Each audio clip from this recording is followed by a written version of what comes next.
আসসালামু আলাইকুম ওয়া রাহমাতুল্লাহ। আলহামদুলিল্লাহ, আসসালাতু ওয়াসসালামু আলা রাসূলিল্লাহ। আল্লাহর অশেষ শুকরিয়া যে আমরা আমাদের ক্লাসটি আবার শুরু করলাম।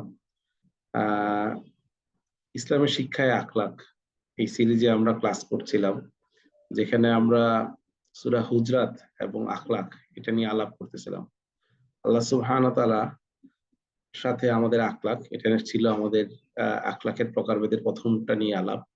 এবং তারপরে আমরা আলাপ করছি যে বর্তমান সময়ে অথবা পূর্ববর্তী সময়ে অথবা ভবিষ্যতে মানুষ নিজেদের মধ্যে প্রাণীকুলের সাথে কি ধরনের ব্যবহার করবে। বিশেষ করে আমরা সূরা হুজরাতে আজকে আলাপ করতেছি যে আল্লাহ সুবহানাহু ওয়া তাআলা আমাদের কি গাইডলাইন দিচ্ছেন, আল্লাহ রাসূলের সাথে আমাদের আখলাক কেমন হবে, এবং আমাদের আত্মীয় স্বজন, আমাদের প্রতিবেশী, আমাদের বন্ধু বান্ধব, মুসলিম ভাই, জালিম, মাজলুম, তাদের সাথে আমাদের আচরণ কি হবে, আমাদের আখলাক কি হবে, সেটার ব্যাপারে একটা কমপ্লিট গাইডলাইন আমরা পাই হচ্ছে সূরা হুজরাতে।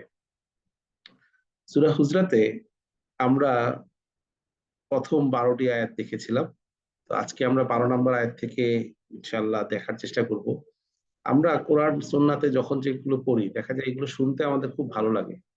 আমরা এই কোরআনের আয়াতগুলো শুনি, হাদিস শুনি, কিন্তু আমরা কখনো এই সময়টুকু আমাদের হয় না যে এই আয়াতে কোন অংশটুকু আমার জীবনের সাথে কোনো কিছু মিলে যায় কিনা। এই আয়াতে আল্লাহ সুবহানাহু ওয়া তাআলা যে জিনিসগুলো নিষেধ করছেন সেই নিষেধগুলো আমার জীবনে আছে কিনা। আমরা যেটা চিন্তা করি যে আমরা যখন কোনো আয়াত পড়ি তখন আমি ছাড়া পৃথিবীতে আর যারা আছে তাদের মধ্যে কার কার কাছে এই গুণ আছে সেটা দেখা যায় আমার মনে পড়ে, কিন্তু সেটা আমাদের মনে পড়ে না, এটা তো আমার মধ্যে থাকতে পারে। কিন্তু আমাদের ঠিক বিপরীত চিন্তা ভাবনা ছিল সাহাবাদের। সাহাবারা যখন কোরআনের কোন আয়াত পড়তেন, আয়াত শুনতেন, তখন সাথে সাথে তারা চিন্তা করতেন এই আয়াতটা আমার জন্য নাজিল হচ্ছে, এই আয়াতটা আমাকে বলতেছে, এই আয়াতের মধ্যে এমন কিছু বৈশিষ্ট্য আছে যেগুলো আমার মধ্যে বিদ্যমান। তো তারা এটা খুঁজে বের করতেন এবং তারপর ওনারা এটা থেকে মুক্তি পাওয়ার জন্য বিভিন্ন বিভিন্ন উপায় অবলম্বন করতেন যে না, এটা আমার থেকে মুক্ত হইতে হবে। মুক্ত হওয়ার পরে এই জিনিসটা নিজে বুঝলেন, বুঝে এটা কি করণীয় আছে সেটা করতেন, কি বর্জনীয় আছে সেটা বর্জন করতেন, করে দেন তারা পরবর্তী আয়াত থেকে আবার নিজেরা নিজেদের জন্য করণীয় বর্জনীয় বের করতেন। কিন্তু আমরা দেখা যায় কোরআনের এই যে বিভিন্ন সূরা বা আয়াত পড়ি, পড়ার পরে দেখা যায় আমাদের লক্ষ্য উদ্দেশ্য থাকে সেখান থেকে আসলে মানুষকে আমি কি বলতে পারি, কিন্তু সেখান থেকে আমি কি মানতে পারি সেটা আমাদের আসলে হয়ে ওঠে না। এটা খুবই দুঃখজনক। আমরা আপনাদেরকে গত ক্লাসের পরে আমরা চেয়েছিলাম যে আপনারা বের করবেন যে আমাদের কি কি গুণাবলী আছে যেগুলো আল্লাহ সুবহানাহু ওয়া তাআলা এই সূরা হুজরাতের 12টা আয়াতে নিষেধ করছেন, এবং সেটা বের করার পরে আমরা আজকে আপনাদেরকে বলবো যে যারা আমার ক্লাসটা শুনছেন বা করছেন, আপনারা এই আপনার মধ্যে কি কি জিনিস আছে সেটা আগে বের করবেন। কার মধ্যে আছে এটা বের করবেন না। এক হচ্ছে আল্লাহ কি কি জিনিস নিষেধ করছেন, এটা হচ্ছে 1 নম্বর লিস্ট। তারপর সেই লিস্টের মধ্যে কোন কোন জিনিসগুলো আপনার মধ্যে বেশি আছে, কোন কোন জিনিসটা কম আছে আছে হ্যাঁ, এবং সেটা বের করে যেই জিনিসগুলো আপনার মধ্যে আছে সেগুলো যে থেকে আল্লাহ যদি বিরত থাকতে বলেন তাহলে আপনি বিরত হওয়ার চেষ্টা করেন। কোন জিনিসগুলো আল্লাহ নির্দেশ দিয়েছেন তাহলে সেই জিনিসগুলো হয়তো আমার মধ্যে নাই, তাহলে সেই গুণাবলী যেটা আমি অর্জন করতে পারি সেটা লিস্ট করেন যে এই জিনিসগুলো আমার লাগবে। তাহলে কি কি আমার অর্জন করতে হবে সেটা একটা লিস্ট করবেন, আর কি কি অর্জন করতে হবে সেটা লিস্ট করবেন। তাহলে 3টা কাজ। প্রথম কাজ যেটা আপনারা অলরেডি করছেন হয়তো, সেটা হচ্ছে আল্লাহ সুবহানাহু ওয়া তাআলা এই সূরা হুজরাতে আমাদের আখলাক কেমন হওয়া উচিত তার অনেকগুলো কাজ নিষেধ করছেন এই প্রথম 12টা আয়াতে, সেইগুলো লিস্ট করা, এবং সেই লিস্টের অনুযায়ী যে জিনিসগুলো নিষেধ করছেন সেগুলো আমার মধ্যে থাকলে এগুলো থেকে এগুলো বর্জন করার লিস্ট করা যে হ্যাঁ এগুলো এগুলো আমি বাদ দিব, বাদ দিতে বলে এটা কেটে দিব। আর এটা যদি হয়ে যায় দেখা যায় আমি এটা একটা লাল মার্ক দিয়ে দিব যে এটা আমার দ্বারা হয়েছে। তো আমি চেষ্টা করবো এটাকে লাল মার্কটাকে আস্তে আস্তে কালো করে দিতে পারি, আমি আর করবো না, এটা কেটে দিতে। আর যে জিনিসগুলো আল্লাহ সুবহানাহু ওয়া তাআলা নির্দেশ দিয়েছেন করতে, হ্যাঁ সেই কাজগুলো আমি করার চেষ্টা করবো ইনশাআল্লাহ তাআলা। তো আমরা 12 নম্বর আয়াত থেকে শুরু করতেছি যে আমরা আমাদের কাজগুলো বুঝে গেলাম। তো 12 নম্বর একটা গত ক্লাসে আমরা পড়েছিলাম কিন্তু একটু তাড়াহুড়ার মধ্যে পড়েছিলাম। আর 12 নম্বর আয়াতে আসলে অনেকগুলো নির্দেশনা আছে, অনেকগুলা বর্জনীয় আছে এবং করণীয় আছে, সেটা আমরা ইনশাআল্লাহ দেখি। দেখেন 12 নম্বর আয়াতের অর্থ থেকে যদি আমরা দেখি যে আল্লাহ সুবহানাহু ওয়া তাআলা আমাদেরকে কি বলতে যাচ্ছেন। আল্লাহ সুবহানাহু ওয়া তাআলা বলতেছেন, হে ঈমানদারগণ, আমি বাম সাইড থেকে পড়তেছি, তোমরা অধিকাংশ অনুমান হতে দূরে থাকো। তার মানে আবার এইখানে যদি ডান সাইডের অনুবাদটা দেখেন, হে বিশ্বাসীগণ, মানে ঈমানদারগণের অনুবাদ করছে বিশ্বাসীগণ। আর অধিকাংশের এখানে বলতেছেন বহুবিধ, তোমরা বহুবিধ ধারণা থেকে দূরে থাকো। তার মানে অনুমান, ধারণা, হ্যাঁ, অধিকাংশ ধারণা থেকে দূরে থাকো। কারণ কোনো কোনো অনুমান পাপ, এখানে বলছে কারণ কোনো কোনো ধারণা পাপ। অনুমান ধারণা একই কথা। এবং তোমরা একে অপরের গোপনীয় বিষয়ে সন্ধান করো না। তার মানে সরাসরি নির্দেশ যে তোমরা একজন আরেকজনের গোপনীয় বিষয়ে সন্ধান করো না, এবং একে অন্যের গীবত করো না। যে তোমরা কি করবা না, একে অন্যের গীবত করবা না। তাহলে এখানে তিনটা জিনিসের কথা বলা হচ্ছে। প্রথম কাজটা হচ্ছে অনুমান করতে নিষেধ করা হয়েছে। এখন কার ব্যাপারে অনুমান? এই আয়াতের তাফসীর যদি আপনারা দেখেন, এই আয়াতে প্রথম যে অনুমানের কথা বলছে, আমরা আল্লাহ সম্বন্ধে অনুমান করি, ধারণা করি। কারণ যে সম্বন্ধে আমরা জানি না, তার সম্বন্ধে আসলে বেশি বেশি ধারণা করা হয়। রাসূল সাল্লাল্লাহু আলাইহি ওয়াসাল্লাম বলছেন, আল্লাহ সম্বন্ধে আমরা যেই রকম ধারণা করব, আল্লাহকে আমরা ঠিক সেই রকম পাবো। তার মানে আল্লাহ সম্বন্ধে আমাদের ধারণা যদি খুব পজিটিভ হয়, তাহলে আল্লাহকে আমরা ঠিক সেই রকম নিজের সম্বন্ধে পাবো। অনেক আল্লাহ সম্বন্ধে অনেক নেগেটিভ ধারণা করে, দেখা যায় আল্লাহকে সে সেই ঠিক সেইভাবে পায়। আমরা আল্লাহর ধারণা, আল্লাহর জন্য সুধারণা রাখবো, এবং আল্লাহর জন্য সুধারণা, আল্লাহর ব্যাপারে কোনো কুধারণা রাখা যাবে না। এবং যত কুধারণা রাখবো, সেটা আসলে আমার কাছেই ব্যাকফায়ার হয়ে আসবে। আল্লাহর ব্যাপারে সুধারণা কি? যে আল্লাহ আমাদেরকে ইনশাআল্লাহ মাফ করবেন, আল্লাহ ইনসাফ করেন, আল্লাহ কখনোই জুলুম করেন না। এবং আল্লাহ, অনেকেই অনেক সময় দেখবেন নেগেটিভ কথা বলে, আল্লাহকে আর কাউকে দেখেন নাই। অনেকের বিপদ হলে, যেমন আজকে সকালে আমাকে একজন বলতেছিল, আমার আন্ডারে কাজ করে, তো সে ফোন দিয়ে বলতেছে, আমি আল্লাহর কাছে কি অপরাধ করছিলাম যে আল্লাহ কেন আমার এই ঘটনাটা ঘটলো? তো আমি বলতেছি, কি অপরাধ করেন নাই? হ্যাঁ, আপনি দেখেন যে আল্লাহ হয়তো আপনাকে এই শাস্তি দিয়ে আল্লাহর দিকে ফিরে আনছেন, আপনি আল্লাহর কাছে আজকে দোয়া করে পড়ছেন, এই দোয়াটাই হয়তো আপনি ঠিক মতন করতেন। তো এই যে বিষয়টা, সে আল্লাহর ব্যাপারে একটা ধারণা করলো যে আল্লাহ তার সাথে, আল্লাহর কাছে সে কোনো অপরাধ করে না, আল্লাহ তাকে একটা শাস্তি দিয়ে দিয়েছে। ইন্না লিল্লাহি ওয়া ইন্না ইলাইহি রাজিউন। নিজের অজান্তে, এটা হচ্ছে সামাজিক একটা কালচার হয়ে দাঁড়াইছে। আর দেখেন, আমাদের মধ্যে একটা ধারণা হচ্ছে কি, আমরা মানুষ আমার সামনে দিয়ে যেই হেঁটে যায়, যাকে হয়তো দেখতে একটু আমার ভালো লাগে না, তার হাঁটাটা ভালো লাগে না, কথা ভালো লাগে না, হাসি ভালো লাগে না, আমি তার ব্যাপারে একটা ভালো খারাপ ধারণা করে নিই যে এই লোকটার আমল ভালো না। দেখেন, এটা আমাদের অজান্তে চলে আসে। এই লোকটা মানে নামাজ ঠিক মতন পড়ে না, এই লোকটার মনে হয় আচার ব্যাপার এরকমই। তাহলে এই যে বিষয়গুলা, যে কারোর ব্যাপারে ধারণা করা, এবং এই ধারণাটা করাটাই আল্লাহ নিষেধ করছেন, যে এই ধারণা করুন, এই ধারণাটাই হচ্ছে পাপ। কোনো কোনো ধারণা হচ্ছে পাপ। একটা হচ্ছে যে আপনার ধারণা করতে হচ্ছে, আপনাকে বাধ্য হইতেছেন যে কারোর ব্যাপারে ধারণা করার জন্য, তাহলে সেটা হচ্ছে আপনার কাজের জন্য হয়তো ধারণা করছেন। আর একটা হচ্ছে না, আপনি কোনো কারণ ছাড়াই ধারণা করতেছেন। কোনো কারণ ছাড়া ধারণা করা মানে কি? যে ধরেন আপনি শুধু শুধু তার সাথে আপনার কোনো সম্পর্ক নেই, কিন্তু তার ব্যাপারে আপনি একটা ধারণা করে বসে আছেন যে এই লোকটা এরকমই। দেখেন, এই যে সূরা আখলাক, এটা হচ্ছে সমাজে আপনার আমার রিলেশনশিপ কি হবে, তার রিলেশনশিপ যাতে সুন্দর হয়, সমাজটা যাতে সুন্দর হয়, মুসলিম সমাজটা যাতে খুব ভালো থাকে, তার জন্য নির্দেশনা দিচ্ছে। তো এই 12 নম্বর আয়াতে 3টা নির্দেশনা আছে। প্রথম নির্দেশনা হচ্ছে মানুষের ব্যাপারে ধারণা না করা। দেখেন, ধারণা করলেই দেখা যাবে আপনি তার সম্পর্কে একটা খারাপ ধারণা করতেছি, তখন দেখা যায় তার সাথে আমি সুন্দর ব্যবহার করবো, সুন্দর আচরণ করবো না। অথবা সে একটা ভালো কথা বলতেছে, আমার কাছে কথাটা ভালো লাগবে না, কারণ তার ব্যাপারে আমার একটা প্রি ডিটারমাইন্ড মাইন্ডসেট তৈরি হয়ে গেছে। এই প্রি ডিটারমাইন্ড মাইন্ডসেটটার ব্যাপারে আল্লাহ সুবহানাহু ওয়া তাআলা নিষেধ করেছে। এবং দেখেন, আসলে যদি আমরা প্রি ডিটারমাইন্ড মাইন্ডসেট না থাকে, কোনো অনুমান করা নিষেধ করে দিয়েছেন যেহেতু, আমরা যদি অনুমান না করি, দেখা যাবে তার সাথে আমার সম্পর্কটা ভালো হবে, তার কথাটা আমি শুনতে পারবো। এবং এখানে আরেকটা জিনিস আমরা বলবো, যে আমরা সাধারণত আমাদের আশপাশে যে মানুষগুলো আছে, তাদের ব্যাপারে আমরা নিজেদের থেকে খারাপ ধারণাই রাখি। আমরা নিজের ব্যাপারে যেমন উচ্চ ধারণা রাখি, আমরা সবাই ব্যক্তিগতভাবে আমরা সবাই নিজেকে অনেক ভালো মনে করি। এটা খারাপ কিছু না, এটা আত্মমর্যাদার একটা অংশ। কিন্তু অন্যের থেকে যখন নিজেকে বেশি ভালো মনে করব, সেটা হচ্ছে অহংকার। এবং শয়তান চায় এই অহংকারের টা আমার মধ্যে চলে আসুক যে কোনো ভাবে। দেখবেন, আমরা অনেক সময় কথায় কথায় বলি, মুসলমানদের আজকে এই অধঃপতন হচ্ছে, মুসলিমরা জানেই না ইমান কি জিনিস, তারা ইমান আনে না। তাহলে দেখেন, আপনি ধারণা করে বসেছেন বেশিরভাগ মুসলিমের ইমান নাই, বেশিরভাগ মুসলমান ইমান কি জান না। এখন আমার প্রশ্ন, আমরা কি জানি ইমান কি? আমরা কি সেইভাবে ইমান আনয়ন করছি যেভাবে ইমান আনার কথা ছিল? সাহাবারা যেভাবে ইমান আনছিলেন, আমরা মনে করতেছি না আমরা যেই আকিদা মানহাজ ফলো করি, এই আকিদা মানহাজে আমাদের ইমান ঠিক আছে, আমাদের ছাড়া বাকি কারোর ইমান আকিদা ঠিক নাই। এখন আমার ইমান আকিদা হয়তো, আমার দলের ইমান আকিদা হয়তো ঠিক আছে, কিন্তু আমার দলের মধ্যে আমার মধ্যে কি সব ইমান আকিদা ঠিক আছে? দেখা যাবে না আমার মধ্যে সব ইমান আকিদা হয়তো ঠিক নাই। তাহলে আমি মন্তব্য করতেছি আমি ছাড়া যে মুসলিম সমাজে কেমনে আল্লাহ সাহায্য করুন, কারণ আমাদের তো ইমান ঠিক নাই। হ্যাঁ, অনেকে আমরা আমরা বলতেছে, অনেকে বলতেছে মুসলিমদের তো ইমানই ঠিক নাই, তার মানে সে মুসলিমদের ব্যাপারে একটা খারাপ ধারণা করতেছে। ইন্না লিল্লাহি ওয়া ইন্না ইলাইহি রাজিউন। তাহলে দেখেন আল্লাহ সুবহানাহু ওয়া তাআলা বহুবিধ ধারণা করি, আল্লাহ নিষেধ করতেছেন যে তোমরা ধারণা করো না। এবং দ্বিতীয় যে কথাটা আল্লাহ সুবহানাহু ওয়া তাআলা নিষেধ করতেছেন, আমরা এখন খুঁজে বের করবো যে আমরা কি কি ধারণা করি। আপনারা নিজেরা নিজেদের সাথে মিলাবেন যে আমরা কি কি বিষয়ে ধারণা করি। আপনি আজকে সারাদিনে কয়টা ধারণা করছেন এবং কি কি ধারণা করছেন যেটা আসলে ঠিক হয় নাই, এবং সেই ধারণা বা অনুমান করাটা ছিল হয়তো পাপ। এবং দ্বিতীয় যে কাজটা আল্লাহ সুবহানাহু ওয়া তাআলা আমাদেরকে নিষেধ করতেছেন, সেটা হচ্ছে তোমরা একে অন্যের গোপনীয় বিষয় সন্ধান করো না। দেখেন আমরা অজান্তেই খোঁজার চেষ্টা করি যে এই লোকটা কোন ভুল কাজটা করছে। এবং এটা যে শুধু ব্যক্তি লেভেলে এমন না, এটা আমরা অনেক সময় নেতৃস্থানীয় পজিশন থেকে মনে করি যে গোপনীয়তা অনুসন্ধান করা যাবে না।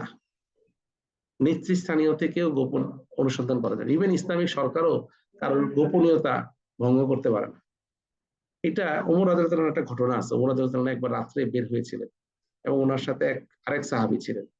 তো উনি হঠাৎ করে শুনতে পেলেন এক সাহাবী গান গাইতেছে, ঘরের বাইরে থেকে শুনতে পাচ্ছেন। এবং ওনার সাথে যে সাহাবী তাকে জিজ্ঞেস করছে এটা কার ঘর, মানে উনি জিজ্ঞেস করতেছেন। সাহাবী বলল এটা হচ্ছে অমুক লোকের ঘর। তো উনি তখন ওমর রাদিয়াল্লাহু তাআলা বললেন যে এই লোকটা প্রবাবলি শরাব খাচ্ছে এবং এই জন্য গান গাইতেছে।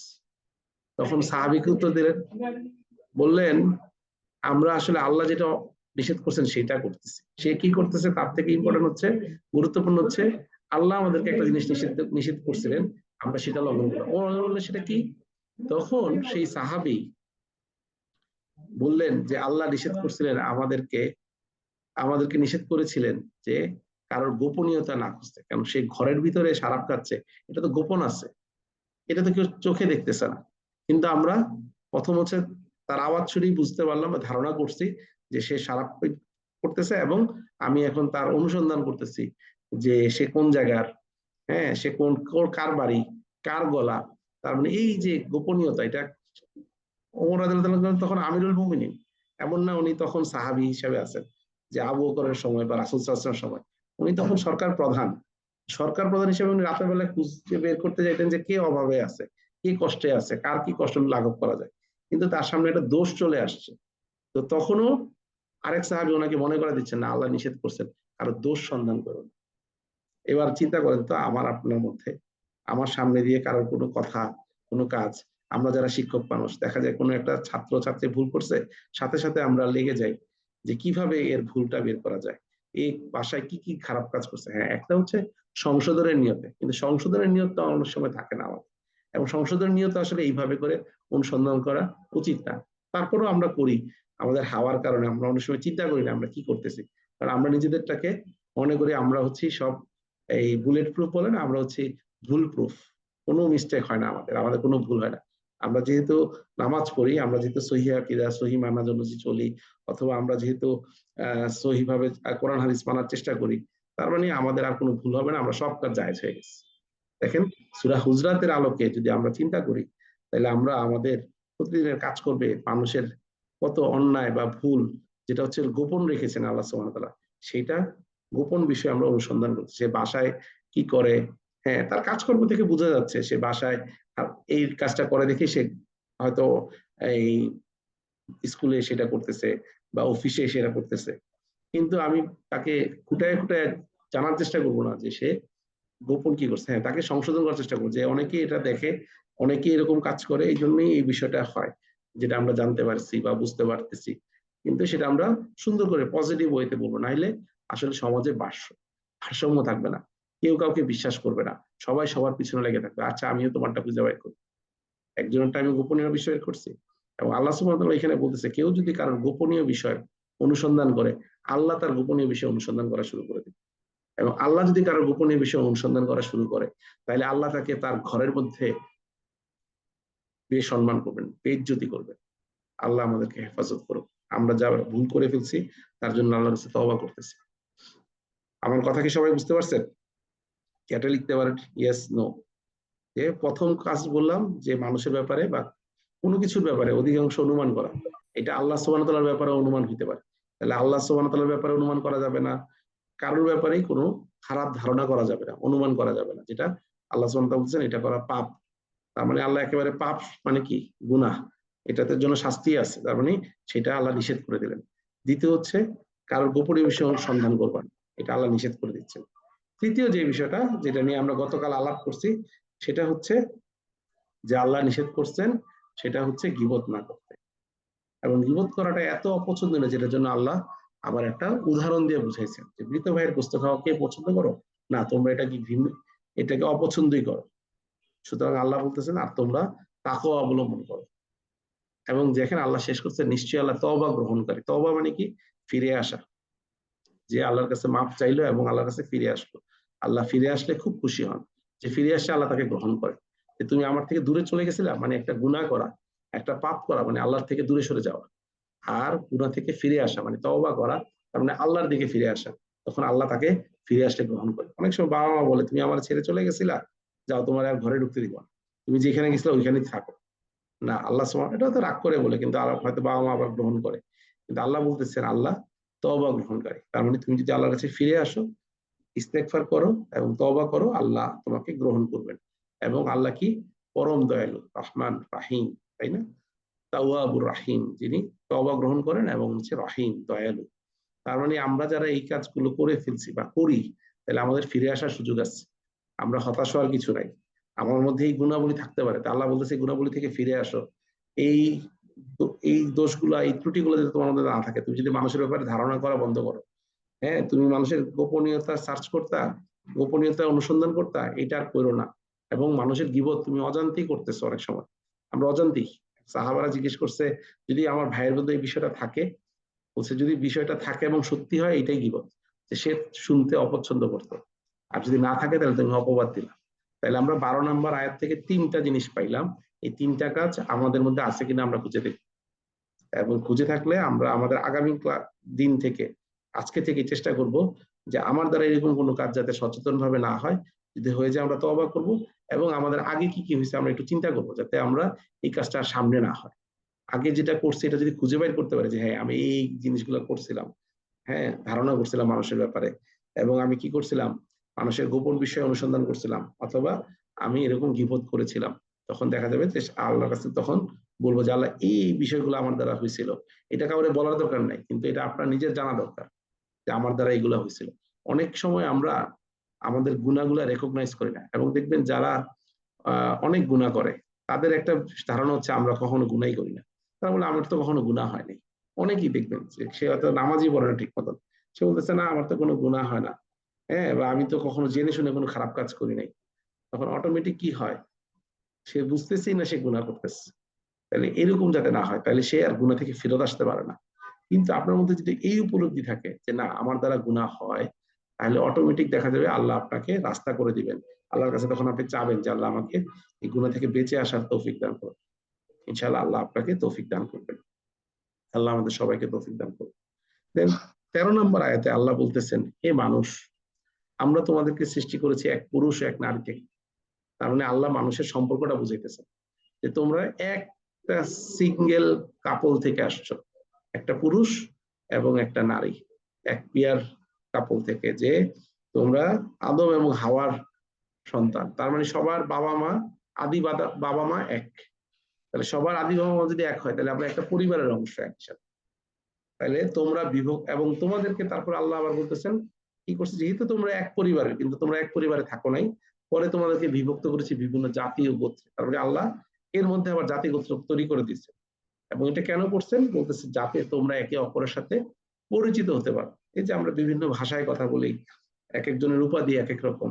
এখন এগুলো যদি না থাকতো আমাদের প্রত্যেকের নাম কি হইতো? তাই দেখেন, আমরা বলতেছি কে অমুক এলাকার অমুক জাতির, তাইলে অমুক এলাকার অমুক জাতিরটা একটা একেবারে একটা ইউনিক একটা আইডেন্টিফিকেশন, একটা ইউনিক একটা কি বলে একেবারেই প্রত্যেকের পরিচয় আলাদা, তো প্রত্যেকে প্রত্যেকের সাথে পরিচিত হতে পারতেছে। ভাষার ভিন্নতার কারণে তার পরিচিতটা সুন্দর হচ্ছে, এক একজনের ভাষা এক এক রকম, তো সেটা থেকে সে একজনের সাথে পরিচিত হচ্ছে। কিন্তু দেখেন এই জাতি গোত্র নিয়ে মানুষ অহংকার করে, একজন আরেকজন থেকে নিজেকে বড় মনে করে। আল্লাহ সুবহানাহু ওয়া তাআলা কি বলতেছেন, এই যে এটা করছিলাম তোমাকে অহংকার করার জন্য না, তোমাকে তৈরি করছিলাম একজনের সাথে পরিচিত হওয়ার জন্য, তোমরা সবাই আমার চোখে সমান। আল্লাহ বলতেছে তোমাদের মধ্যে আল্লাহর কাছে সেই ব্যক্তি বেশি মর্যাদা সম্পন্ন যে তোমাদের মধ্যে বেশি তাকওয়া সম্পন্ন। তার মানে এই জাতিগত ভাবে আলাদা হওয়া এটা আল্লাহর তোমাকে করছে, এটা তোমার কোনো ক্রেডিট নাই যে তুমি ওই জাতির মধ্যে জন্মগ্রহণ করছো। তুমি আল্লাহর কাছে এমন কোনো ভালো কাজ করো না যে তুমি চৌধুরী বাড়িতে বা খান পরিবারে জন্মগ্রহণ করছো। তুমি খান পরিবারে জন্ম করছো, এটা আল্লাহর রহমত। তুমি ভুইয়া পরিবারে জন্মগ্রহণ করছো, এটা তোমার আল্লাহর রহমত। অথবা তুমি একেবারেই, এই যে হিন্দুদের মধ্যে এই জাত কথাটা বেশি আছে যে সে হয়তো নিম্ন বর্ণে, নিম্ন বর্ণটা কে বলতেছে? হিন্দুরা বলতেছে, আমরা বলতেছি না, কিন্তু সেটাকে তারা নিম্ন বলতেছে। কিন্তু এই নিম্ন বলাটা যাবে না। কেন? কারণ দেখেন আল্লাহ বলতেছে এই উঁচু নিচু আসলে আল্লাহর চোখে নাই। আল্লাহর চোখে উঁচু নিচু হচ্ছে কে তোমাদের মধ্যে তাকওয়া সম্পন্ন। যার যত বেশি তাকওয়া, আল্লাহর কাছে মর্যাদার দিক থেকে সে তত উন্নত। তার মানে এই ছাড়া আল্লাহর সামনে আর কোনো মর্যাদা নেই, এর ছাড়া বাকি সবার মর্যাদা সমান। তোমাদের মধ্যে সেই বেশি আল্লাহর কাছে মর্যাদাবান যার বেশি তাকওয়া আছে। যেহেতু তোমরা সবাই এক পরিবারের, কিন্তু তোমাদেরকে আল্লাহ বিভিন্ন জাতিতে ভাষায় বিভক্ত করে দিয়েছেন কেন? তোমরা যাতে পরিচিত হইতে পারো। কিন্তু তোমাদের মধ্যে আবার আল্লাহর কাছে মর্যাদা আছে, যেটা আমরা নিজেদের মধ্যে নিজেরা মর্যাদা সৃষ্টি করে ফেলছি যে আমি খান পরিবারের, আমার মর্যাদা বেশি। আমি নিজেকে প্রাউড ফিল করি যখন বলি যে আমি ভুইয়া বংশের, আমি খান বংশের। নিজের অজান্তে কিন্তু দেখেন একটা অহংকার চলে আসে। এখন এটা কি আপনার কোনো ক্রেডিট আছে? আমার কোনো ক্রেডিট আছে এই জাতির মধ্যে জন্মগ্রহণ করার মধ্যে, যে আমি খান, আমি অমুক, আমি ভুইয়া, আমি চৌধুরী? তো এই যে জাতিগত পরিচয়, এইটা তো আমাদের মর্যাদার মাপকাঠি না। এটা আমাদের অন্তর থেকে পরিষ্কার করে ফেলতে হবে। আল্লাহর কাছে মর্যাদা হচ্ছে একজন দাস, কৃতদাস আগে ছিল, এখন ধরেন সে নর্মাল রিক্সা চালায়। আমরা নর্মালি চিন্তা করি এটা রিক্সা চালাইতেছে, এই লোকটা গরিব, অটোমেটিক আমার মধ্যে চিন্তা হচ্ছে এই লোকটা আল্লাহর কাছে বেশি মর্যাদাবান না। কারণ আমার মর্যাদা আছে দেখে তো আল্লাহ আমার এত সুন্দর জায়গায় রাখছে, অনলাইনে ক্লাস করার তৌফিক দিছে, আমি অনলাইনে কথা বলতেছি, আপনারা শুনতেছেন। এইটা আল্লাহর কাছে মর্যাদার বিষয় না। মর্যাদার বিষয় হচ্ছে কার অন্তরের কি অবস্থা। এটা আল্লাহ ছাড়া কেউ দেখতেছে না। আল্লাহ দেখতেছেন আপনার অন্তরে আল্লাহর ভয় কতটুকু, আল্লাহর ভয়ে আপনার চোখ দিয়ে পানি পড়ে কিনা, আল্লাহর ভয়ে আপনি কি কাজ করেন, কোন কথাটা আল্লাহর ভয়ে বলতেছেন, আর কোন কথাটা মানুষের কানে যাতে সুন্দর লাগে সেটার জন্য বলতেছি। আল্লাহ আমাদেরকে হেফাজত করে। আল্লাহ বলতেছে তোমাদের মধ্যে তাকওয়াবান যে আর যত তাকওয়াবান, সে আল্লাহর কাছে তত বেশি মর্যাদা সম্পন্ন। আর বলতেছে আল্লাহ সর্বজ্ঞ এবং সাম্যক অবহিত, মানে আল্লাহ সব জানেন। আলিমুন খাবির, ইন্নাল্লাহ আলিমুন খাবির, আল্লাহ সব জানেন এবং সব আল্লাহ অবগত। তার মানে আমার অন্তরে কি অবস্থা এটা আল্লাহ অবগত। হ্যাঁ, আল্লাহ সব জানেন। তার মানে আল্লাহর কাছে লুকানোর কিছু নাই। আমার অন্তরে অহংকার আছে কি নাই? তাইলে দেখেন এই জাতিগত ভাবে যদি কোনো অহংকার থাকে সেটা আমাদের দূর করতে হবে। এই আয়াতের শিক্ষা হচ্ছে এটা।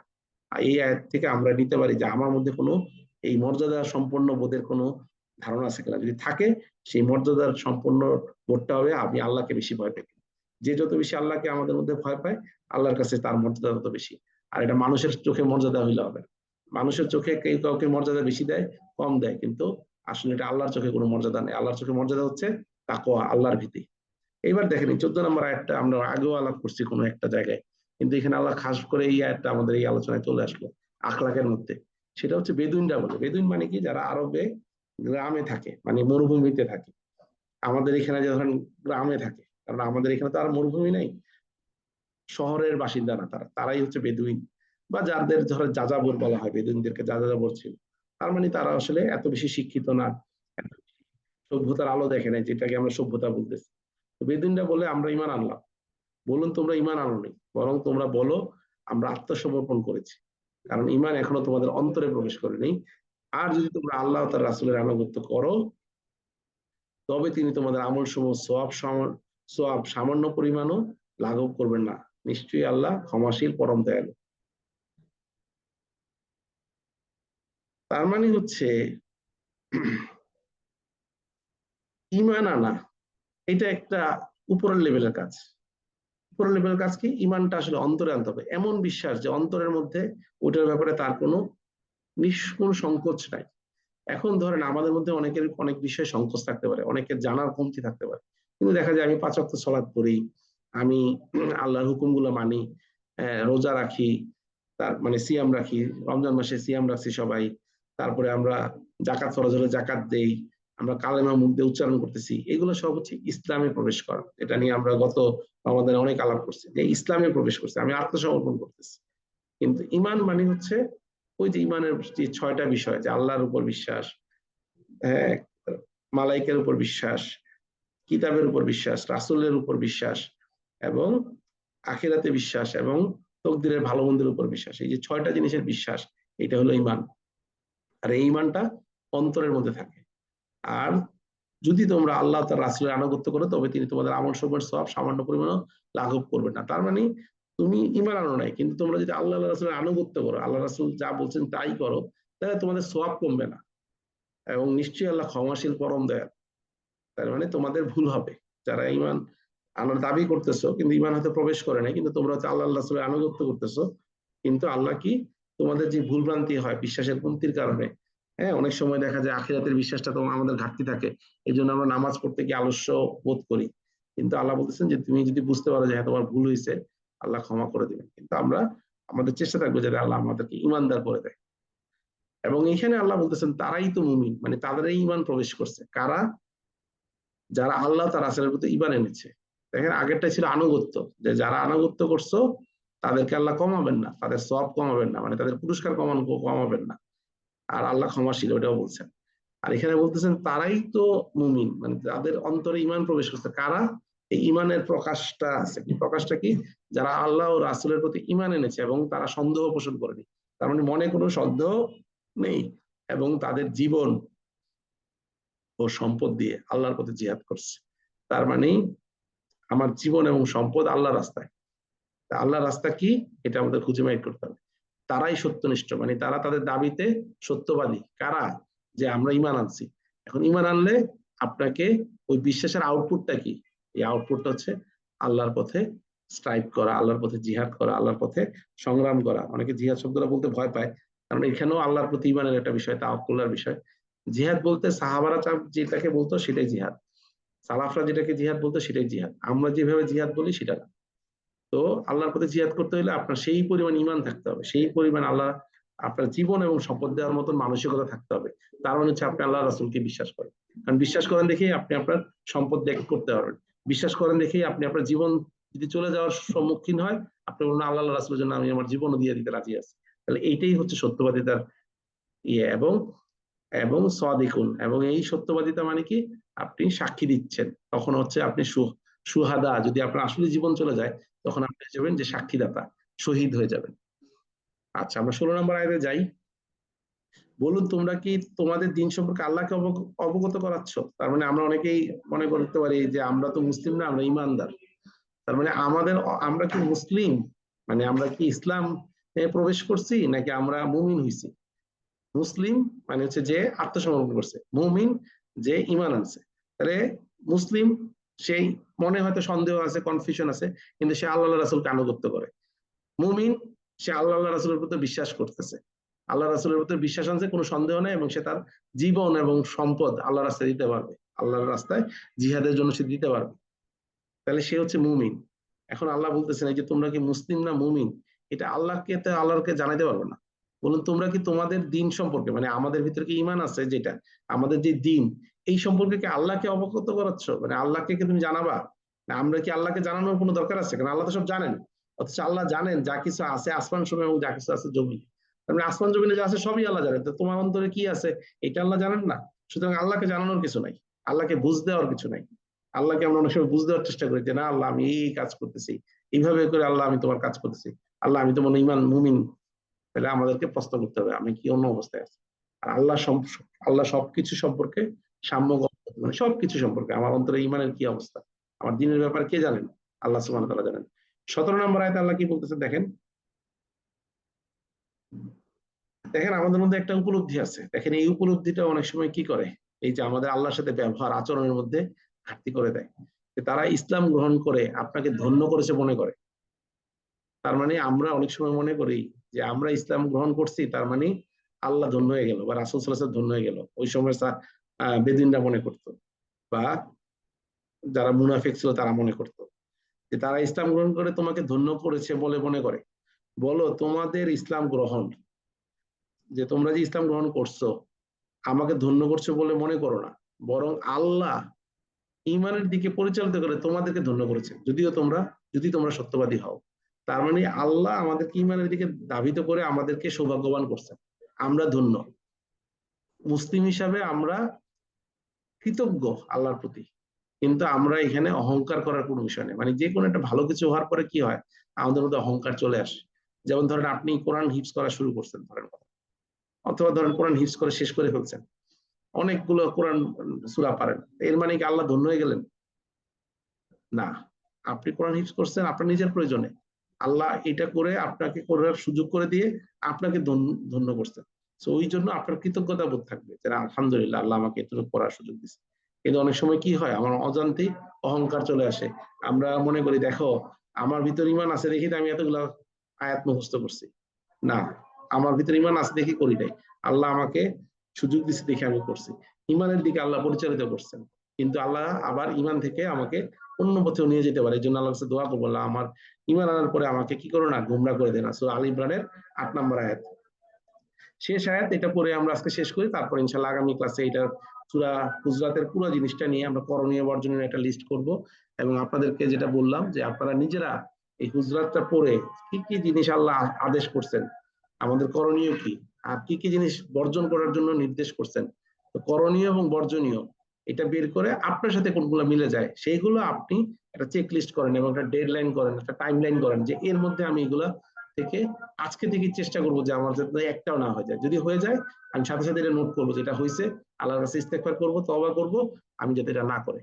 এখানে আল্লাহ শেষ করতেছে, নিশ্চয়ই আল্লাহ আকাশমণ্ডলী ও পৃথিবীর অদৃশ্য বিষয় সম্পর্কে অবগত আছেন, আর তোমরা যা করো আল্লাহ তা দেখেন। তার মানে আমাদের মধ্যে যদি এই উপলব্ধিটা থাকে, আল্লাহ সবকিছু সম্পর্কে জানেন এবং আল্লাহ সবকিছু দেখতেছেন, ইনস্ট্যান্ট দেখতেছেন, এখন দেখতেছেন, তখন অটোমেটিক আমার দ্বারা যে আল্লাহ যে আদেশ করছেন সেগুলো করাটা সহজ, যেগুলো নিষেধ করছেন সেগুলো করা কঠিন। আপনি যদি জানেন যে আপনি যাকে ভয় পান পৃথিবীতে সে আপনার কাজগুলো দেখবে, সব সিসি ক্যামেরা রেকর্ড হচ্ছে, অটোমেটিক আপনার কাজগুলো সুন্দর হবে, আপনার কথাগুলো সুন্দর হবে। আর আপনি যদি জানেন যে না সে শুনবে না, সব কথা তিনি শুনেন না, তখন দেখা যাবে আপনি আসলে তাকে ভয় পাচ্ছেন না, যেটা আল্লাহর ক্ষেত্রে হয়। আমরা আল্লাহকে আসলে ভয় পাই না, আমরা মনে করি আল্লাহ মনে এগুলো শুনতেছেন না, আল্লাহ মনে এগুলো মাফ করে দিবেন, আগেই ধারণা করে নিস। এই যে অধিক ধারণা কি, আল্লাহ নিষেধ করছেন। তাহলে আমরা ধারণা করে নেই আল্লাহর ব্যাপারে যে আল্লাহ আমাদের কথা সবগুলো কাউন্ট করবেন না, আল্লাহ আমাদেরকে হিসাব নেবেন না। কিন্তু সাহাবারা এমন ভয় পাইতেন যে আমার কোন কথা যদি আল্লাহ আমার জাহান্নাম হয়ে যায়। কারণ আল্লাহ রাসূল সাল্লাল্লাহু আলাইহি ওয়াসাল্লাম থেকে একটা হাদিস আসছে যে মুমিন এর একটা কথা যেটা আল্লাহ খুব পছন্দ করছে, সে অজান্তে হয়তো বলছে, কিন্তু আল্লাহ এই কথার কারণে তাকে অনেক মর্যাদাবান করে ফেলবে। আবার একজনের কথা তার অজান্তে সে বলছে, সেটা হয়তো আল্লাহর কাছে খুব অপছন্দ হয়ে গেছে, শুধু এই কারণে সে ধ্বংস হয়ে গেছে। আল্লাহ আমাদেরকে হেফাজত করুক এবং আল্লাহ সব শুনেন সব দেখেন এটা বুঝার এবং মানার তৌফিক দান করুক। আমরা যা শুনলাম তা যদি ভালো কিছু হয়ে থাকে সব আল্লাহর পক্ষ থেকে, এবং আল্লাহ আমাদেরকে সেইগুলো পালন করার তৌফিক দান করুক, এবং যা যা আল্লাহ করতে নিষেধ করছেন সেখান থেকে বিরত থাকার তৌফিক দান করুক। এবং যদি খারাপ কিছু ভুল কিছু শুনে থাকি তাহলে সেটা আমার এবং শয়তানের পক্ষ থেকে, আল্লাহ আমাদেরকে হেফাজত করুক। সুবহানাকাল্লাহ বিহামদিক আশহাদু আল্লা ইলাহা ইল্লা আনতা আস্তাগফিরুকা ওয়া আতুবু ইলাইক। আসসালামু আলাইকুম ওয়া রাহমাতুল্লাহি ওয়া বারাকাতুহু।